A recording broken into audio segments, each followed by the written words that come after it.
বাহ! দেখুন দেখুন সবাই, গ্যাসের ঝামেলায় আর পড়ে থাকতে হবে না।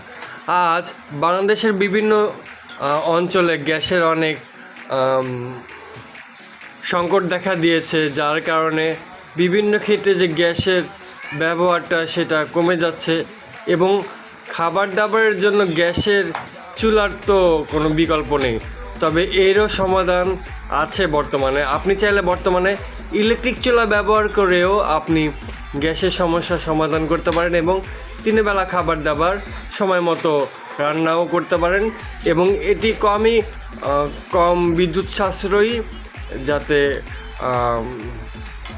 বিদ্যুতের খরচ হয় খুবই কম এবং আপনি চাইলে বিভিন্ন ফ্রাই প্যান, থাই, তাওয়া যেটাতে আপনি রান্না করুন, খাবার হবে খুবই সুস্বাদু এবং স্বাস্থ্যসম্মত এবং এটি অনেক প্রয়োজনীয় একটা দিক।